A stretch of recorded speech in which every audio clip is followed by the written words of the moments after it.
The Oakland A's setting a record that they want no part of. It could happen. This is Locked On A's. You are Locked On A's, your daily Oakland A's podcast. Part of the Locked On Podcast Network, your team every day.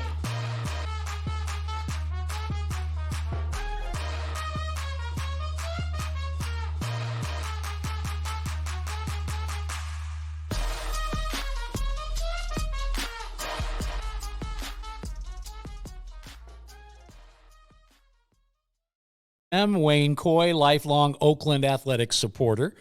Since I was like this big, since I knew what a baseball was, a media personality for a couple of decades, and now kind of rolling all of that into one big ball. Get to be every day talking about the team that I love and I have loved since I was 7 years old. So nice to have you on board here. I want to thank you for taking time out of your day to hang out here with us as we take our daily dive into all things Oakland A's. And as a preamble to anything else, let you know that I have been dealing with the creepy crud for about, 2 weeks now.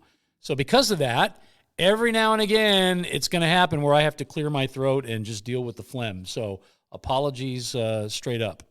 Definitely want to encourage you, by the way, to be a part of it all here.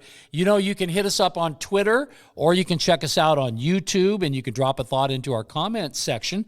Always fun to hear what you have to say. Talking A's baseball, that's what we do, and it's, of course, what we want to be able to do with you. Talking A's. And Locked On A's is part of the Locked On Podcast Network. We are your team every day. And if you listen every day, well, you need to let us know that you are indeed an everydayer. That's important to know. You can put that right there in the comment section too. Now, on today's show, we're going to talk about this record that the 2023 Oakland A's want no part of, but could actually set. The good, the bad, and the ugly in a center field platoon, and how we got here in the first place. Today's show is brought to you by Sleeper. You can swing for the fences on Sleeper. Your picks could win up to 100 times your money. Download the Sleeper app and use promo code LOCKEDON, and you're going to get up to a $100 match on your first deposit. Terms and conditions do apply. See Sleeper's terms of use for details. Currently operational in over 30 states. Check out Sleeper today. So, my name's Wayne Coy. If we haven't met yet, nice to meet you.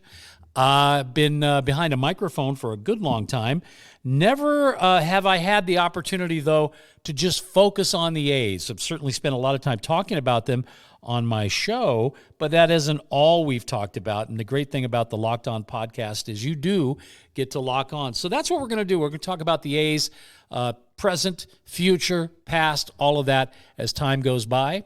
And hopefully not disappear into our background here. It is kind of cool, though, because one second I'm here, the next second I'm standing next to Joe Rudy, which is pretty cool. So here's the thing. Before we get started, we want to thank Jason Burke, who spent just a ton of time behind a microphone talking about the A's on Locked On A's, of course, the previous host of the show. Jason, we wish all the best to. He's got just a great way about him, and he's moved on to future endeavors, and we know that he's doing a lot of writing and stuff, and so we're going to continue to read what Jason writes, and he hasn't stopped being an A's fan. He just, I think, needed some more time with his son and the ability to kind of focus on that. So that gives an opportunity for yours truly to be able to step in and do something that I think I've always dreamed of, which is just, like I said, be able to focus 100% of the content on the team that I'm so passionate about and have been forever, and I know you are too. So good again to meet you. We're going to certainly take your opinions completely to heart, so if there's stuff that you want to make sure you see us do, whether it's interviews or polls, or if there's subject matter that you want to make sure we talk about, we don't miss. If you think maybe we're not spending enough time on prospects or on the lineup or the manager or the move to Vegas, if that's indeed going to happen, all of that stuff. Love to know from you, and it's your feedback that's going to guide the direction of the show. I don't really have an agenda, except for the fact that we want to talk about the A's. That's a given. Now, we can grow this thing together, and we can make it the coolest destination for all things A's. Isn't that neat? Now, we're going to discuss the A's, their trajectory, and what they need to do to avoid making, let's just be honest, not so great history. The Major League Baseball playoffs are around the corner, and that means, of course, that the clock is ticking on your chance to 100 times your cash, okay? You can do that on Daily Fantasy Baseball. Baseball's never been more exciting than it is right now with studs like Acuna and Betts and Ohtani. You can pick more or less on the stats for these stars, like home runs, for example, hits or strikeouts, and more for up to 100 times payout on Sleeper. That's Sleeper, Sleeper. Get your picks right, and you could win big. I was playing around with it a little bit earlier today, and I think, how am I supposed to stay away from Esty and some stolen bases? So, yeah, I'll be punching that up. Use promo code LOCKEDON, and you're going to get up to a $100 match on your first deposit. Terms and conditions do apply. See Sleeper's terms of use for details, and they're, of course, always there for you. So if you have any questions whatsoever, you can check those out, and that tells you everything that you need to know about Sleeper. Make sure that you do that. And remember, if you can't be at the ballpark, you can, of course, catch every single pitch and catch of the Oakland A's season, your hometown broadcast with Ken Korak, of course, Vince Cotroneo, and the whole gang over there, the A's broadcast team. They're the best, and you can check them out on SiriusXM with the SXM app. Search Athletics, and you'll find them. Well, thanks as always for making Locked On A's your first listen of the day, every day. And if you are an everydayer, coming up on the next Locked On A's, this is going to be interesting because we're going to give you all the latest from Sin City and the A's potential move to Vegas. Had a chance to talk to some insiders who know some things, and we'll share that with you on tomorrow's show. The Triple A's, you may have heard that comment as it refers to the A's of the past, 1979, for example. And what did that mean? Well, it meant they didn't have a very good year and they were playing like a AAA team instead of a major league team. I have to tell you, I was there. That was like sort of, at my peak coming out of school and getting into the A's. Of course, they had won those World Series in the 70s, and I was kind of young still then. So this is my first opportunity to sort of be an adult A's fan. And wouldn't you know it, they paid me back by having the worst team that they ever had in history, 54-108. And you may be saying, wait a minute, that's not too different than where we are right now. That's what I'm talking about. So how do you avoid repeating that history, which they really don't want to repeat? How do you stop from being a 54-108 team? It's a good question. Well, the first thing you need to do, obviously, is win some games. And it looked pretty good there last week. We had a 3-game winning streak. Everything was cool. Beat the Angels. And then the Blue Jays came to town. And last night, no exception after losing the first game. Second game, you kind of could have predicted it. Chris Bassett on the mound for the Blue Jays, coming back to the Coliseum. And, yeah, it just hurts to watch Chris in another uniform. Of course, he left us for the Mets, ended up with the Blue Jays. He's having a heck of a year. In fact, leading the American League in wins, and nothing changed last night. It was a pitcher's duel, actually. Ken Waldichuk and Chris Bassett pretty much locking it up all the way through the 6th inning. But because of the number of pitches that Ken had thrown, Waldichuk leaves the game after 6 and in a tie. And then, of course, you can pretty much predict the rest from there. If you've watched the A's at all this year, the bullpen, it's not too pretty when they come in. And that was definitely the case last night. A 6th inning where they give up, 7th inning rather, where they give up 6 runs in 1 inning. Final score, 7-1. A's lose. Blue Jays win their 2nd in a row. And now it's what you call getaway day. So today we're going to try to at least take one of those. You may have noticed that there was some changes in terms of the lineup last night as well. One of the big things was the absence of Lawrence Butler. And the reason he wasn't there is because he's on the Major League Baseball bereavement list, which means that he is taking time off for family concerns. And, of course, there's nothing more important than that. So he'll get back. He's got a few days to be able to stay away and take care of the real priorities in life. So he'll do that. So in the meantime, it was indeed Esty out in center field. And I got to be honest with you, I like seeing him out there. We're going to talk about that some more in just a minute. But I tell you, this is basically where we're at. They have to win 14 of the next 23 games to not end up tied with those 1979 54 and 108 Triple A's. How do you do that? You just win baseball games, and that means you got to win 2 out of 3 series the rest of the way. 500 ain't going to cut it. Like I said, you're going to have to win 14 of the next 23. I don't know. The way things have gone so far this year, I wouldn't probably take that bet. But it would be interesting to maybe compare the two teams, and I sort of did that kind of by memory, just position by position. Let's see what you think of this in terms of that team versus this team. And I can already give you the spoiler, which is it ain't even close in favor of one or the other. Which do you think it is? Well, let's start off behind the plate, right? 1979 Triple A's, the Oakland A's catcher, Jeff Newman, who was an all-star at one point, had a great defensive reputation, not much of a hitter, but for those A's, actually not bad, right? 240, 250. And again, better probably as a defensive backstop than he was offensive, versus Shea Langoliers, who we just found out last night has the ability to take a baseball bat to the under region and get the night off.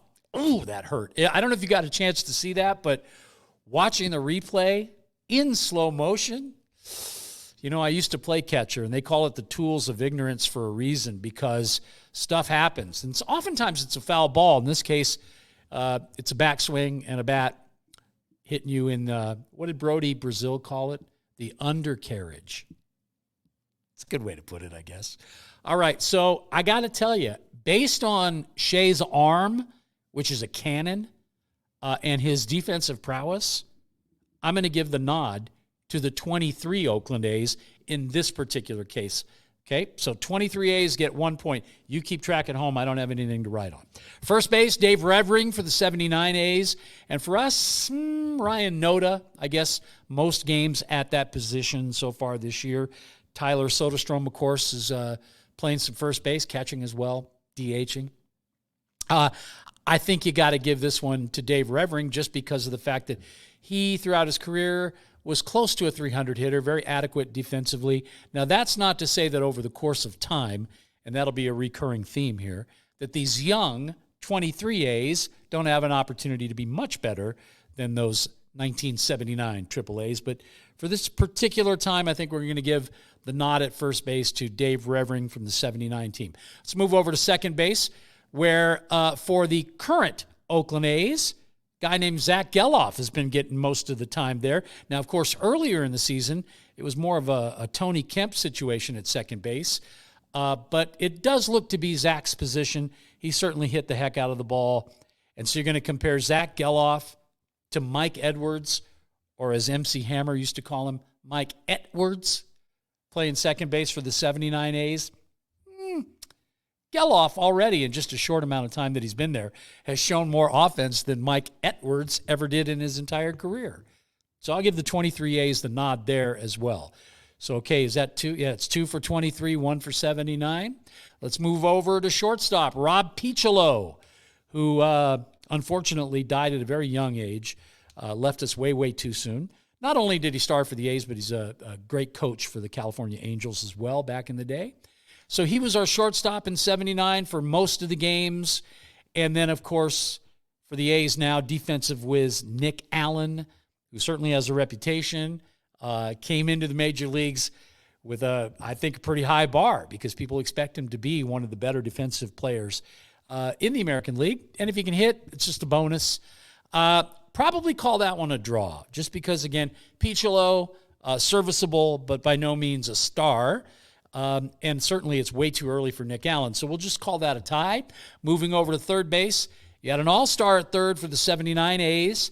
1977 All-Star Game representative would have been Wayne Gross, number 10. I know, because that was my number 2.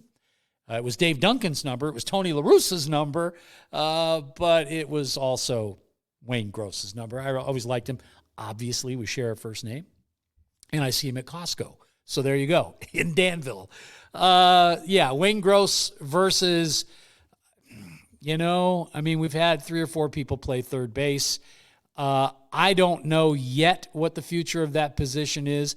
I'm not going to say that it's anybody on this current squad's position at all. I mean, I know that there's a particular player getting most of the ABs over there right now. But is he the third baseman of the future? Okay, moving out to the outfield. Let's start with left field. And rookie year 1979 for a guy you might have heard of. His name is Rickey Henderson, number 35 then, and then, of course, number 24 later. His rookie season for the A's, he showed us what he could do, all that potential right at the very beginning. The guy could hit. He could hit for power. Great defensive player. A lot of people forget that Rickey could really handle left field. Had a serviceable, if not above average arm early in his career, not so much later. But obviously the greatest leadoff man ever to play the game, and certainly in our lifetime and probably ever, we're never going to see his stolen base record equaled. So you got to give it to Rickey Henderson, no matter whether it's Rooker or well, it really doesn't matter on this current squad who's playing left field because it's Rickey. Okay, let's move to center field, where you have a multiple Gold Glove winner, the 1979 A's, patrolling center field, playing the shallowest center field I've ever seen anybody play. That would have been Dwayne Murphy, whose middle name was Gold Glove, really. Dwayne Gold Glove Murphy, right? So that guy, defensively great. Offensively had some pop too. So you got to give the nod there, especially because we're dealing with kind of a platoon right now in center field, which I want to talk about even more in our final segment today. But for now, we'll just say that between Ruiz and Butler, who are the center fielders at the moment, you got to give it to Dwayne Murphy. Okay, and moving over to right field, I hate to say it, but it's going to be a clean sweep for the 79 A's because you have their perennial home run leader starting at around 1979, but going all the way through the Billy Ball years as well, and that would be Tony Armas, who played right field with a cannon of an arm and a lot of power as well. So he's your right fielder. He's going to win this battle, again, compared to whoever might be out there. Now, again, I got a pretty strong opinion about who should be there, and his name is not Seth Brown, okay? We'll get to that in just a minute. But that kind of covers that. Starting pitching, not even close again. 79 A's made the cover of Sports Illustrated just a year and a half or so later as the A's Aces. We're talking Matt Keogh, Steve McCatty. There goes my hand again. Matt Keogh, Steve McCatty, Rick Langford, Mr. Complete Game, and, of course, Brian Kingman, who is famous for losing 20 games in a season. But, yeah, I mean, they were just great starting pitchers. Of course, with Billy Martin as your manager, you are going to finish what you start. And this staff was no exception. They led the world in complete games. Didn't really need to worry too much about the bullpen because the starter was going to be around at the end. But you had guys who flirted with 20-game seasons after 79. Certainly a nucleus and a pitching staff that probably up until we got Hudson Mulder Zito was probably our best pitching staff, since Vida Blue, Ken Holtzman, Catfish Hunter, and Blue Moon Odom. So starting pitching, again, not even close. We have a couple of bright spots. I think J.P. Sears could end up being something. Certainly Paul Blackburn as well. But for now, 79 A's are going to take that. Bullpen, did you watch last night's game? Okay, say no more. Our bullpen's horrible. And not that we had a high bar or high expectations. It just hasn't lived up to anything. Back in the day, the 79 A's, a lot of lefties. They had Bob Ochinko. They had Bob Lacey. And then, of course, their closer later on would be Dave Beard. But the 79 A's was another Dave Haverlow. Guy threw a screwball, right-hander. And screwball, by the way, was seen a lot in the A's games back then. Mike Norris, that was his out pitch. Okay, so you got to give the bullpen without hesitation to the 79 A's. And in case you're not following along, you probably caught just from the way things have been going here, it's not pretty. It's pretty much hands down those 79 A's. Why? Because they became a better team. Now, to be fair, we don't know yet what this 2023 team can be. Potential is everything. And I think we have some bright spots that we can build on, certainly in our all-star in Brent Rooker. We've got a player in Estuary Ruiz who is already, looking at 60 stolen bases or more for his rookie season, which is fantastic. And Lawrence Butler, the lawman. And we want to talk about those guys for sure in a little bit more detail as we wrap up today's show. Listen, you can follow the podcast on all platforms, including YouTube. Also, join the community on Discord. Go ahead and do that. There's a link to join in the description of today's episode. Segment 3, the one we've been waiting for. If indeed you're a fan of either Mr. Ruiz or Mr. Butler, I happen to be a fan of both. If you hadn't figured it out, now let's forget last night's game because, as I told you, Lawrence Butler had to go away to take care of family business. He's on the bereavement list with a loss in his family.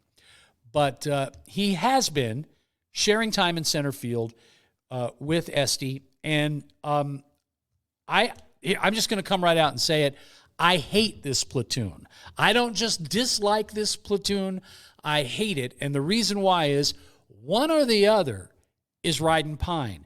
And the statistics do not prove that this is indeed a classic platoon, meaning batting average-wise, OPS-wise, slugging percentage-wise, every barometer you could apply to these two players. And I know it's early for Butler, but just based on what he did in the minor leagues, this guy projects to be a 40-plus home run a year guy, and he's going to drive in more than 100. That's the projection. He's up here for a reason. Let him play. And I think, now that the shoulder's better, we got to let Esty do what Esty does. We used to let Rickey do what Rickey do. We got to let Esty do what Esty do. And you may have noticed some similarities there. First of all, with men on base, the guy is a machine. He's hitting over 350 with runners in scoring position. He is a classic leadoff man. No offense to Zach Geloff, who can hit no matter where he's at in the lineup, but I think, the smart thing is to put him second so that Esty can do what he does. The other day, it was just last week, we watched him draw a walk, steal second, steal third, score on a fly ball. That, back in the day, was what was known as a Rickey run. Now, it's a Ruiz run or an Esty run if you want. It's something we need to see more often. What an electric baseball player, more than adequate in center field. Lawrence Butler is as well. I like his defense too, and I think he's got the better arm of the two. So, put him in right field. Butler should be our everyday right fielder. Ruiz, I really feel this very strongly, should be our everyday center fielder. And to bat anywhere but leadoff is a travesty. Mark Kotze, if you're listening, and I hope you are, get him out of the number 9 hole. He doesn't belong there. Quit benching him every time, you feel like you got to put Butler there instead. Just let the kids play. You got 23 games left for them to get comfortable. You want to build a story going into spring training for 2024. That's how you do it. That's how the 1979 Triple A's did it. Hopefully we don't equal or, shudder to think, have an even worse record than that team did. It could happen. But you know what they did? They let the kids play back then. Murphy played. Ricky Henderson played. Wayne Gross played. All those kids played. And because of that, they grew into a winning team. In 1980, 1981, they won their division, lost to the Yankees in the playoffs, but it was a strike year. But they beat Kansas City in the divisional playoff. And that is pretty much, few players here and there, but pretty much the same team that Jim Marshall was managing to a 54 and 108 record in 1979. Yes, the original Triple A's. Those kids had a chance to play. And then, of course, in 1980 and 81, Billy Martin was there, Billy Ball, and under his managerial excellence and just their raw ability, the A's made some noise. Cover of Sports Illustrated for your pitching staff, not too shabby. Hey, before we get out of here, do not forget that you can catch every single pitch of the A's hometown broadcast. Where do you find that? Well, of course, on SiriusXM. And all you need to do is get the SXM app, and when you're there, search Athletics, and you'll be able to listen to Ken Korak and Vince Cotroneo, Chris Townsend, that entire team, the broadcast team for the A's. First class. One of the best things about our squad, to be honest with you, over all these years, is our great broadcasters. So check them out and make sure you check us out because we're going to be back here again tomorrow. Again, thanks to you for kind of letting us slide into this position. It'll take a little bit. We're going to try to do something with the background there as well. It may be a little bit more permanent, a little less virtual, but, it's growing pains. And again, the most important thing is that we hear from you, because without your feedback, can't grow the show, can't build the car if we don't know what the pieces should be. So I hope that you'll be there, not just tomorrow, but maybe the day after and the day after. Become an everydayer. Nothing wrong with that. And thank you again for always making us your first listen every single day. That's pretty cool. Coming up on the next Locked On A's, it's all about Vegas. Where's it all at right now? It's been kind of quiet other than Mayor Tao talking about what she thinks Rob Manfred ought to do. But in the meantime, has Dave Kaval flown into Las Vegas? My spies say yes. What about John Fisher? Probably not. We haven't seen him. But we do have a statement. We do have apparently a relocation packet that's been turned into the MLB. And the people in Vegas that maybe have something to say about this have something to say about this. So we'll share that with you tomorrow. All about the relocation that may or may not happen. That we don't know. But one thing you can definitely count on is that we will be Locked On A's every single day. Hope to see you back here next time. Till then, I'm Wayne Coy. Take care.